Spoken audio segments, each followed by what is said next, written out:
Okay, Princess, nitong nakalipas na linggo, nagbalik eskwela ang libu-libong mga estudyante. Ano? Marami sa mga ito nagpahayag ng kanilang excitement habang ang ilan ay hindi makamove on sa summer.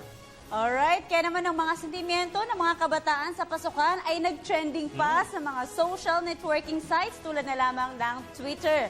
Ang ilan sa kanilang mga salubin sa Balik Eskwela 2014, alamin natin kay Regine Rehencia. Marami ang natuwa dahil noong nakaraang linggo ay sinalubong natin ang buwan ng Hunyo. Dahil dyan naging patok at nag-trending pa ang hashtag na Hello June sa mga social media. Ilan sa mga netizens makapaniwala na kay bilis ng panahon at nasa kalagitnaan na tayo ng taong 2014. Ang ilan naman excited sa pagpapalit ng buwan. Para sa kanila, ito ay isang hudyat ng panibagong pagkakataon na magsimula. Ang user na si Arch Tuano, napakalalim naman ng interpretasyon sa pagpasok ng buwan ng Hunyo, na tila bagay may pinaghuhugutan.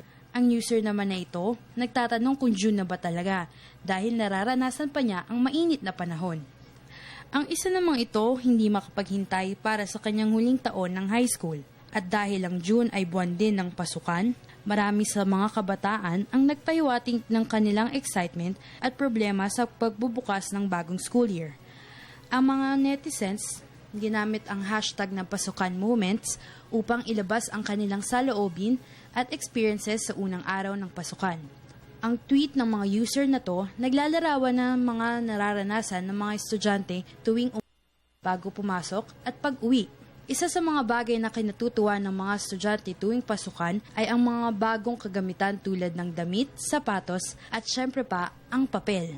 Uso na sa mga estudyante ang hingian ng papel tuwing klase, gaya na lang ng tweet ng user na ito. Maraming netizens din ang nag-tweet tungkol sa mga karaniwang ginagawa sa unang araw ng school year. Parte na nga ang social media sa buhay ng ating mga kabataan. Lagi na lang nating tandaan na maging maingat sa mga pinupost. Para sa Telebisyon ng Bayan, Regine Rehencia.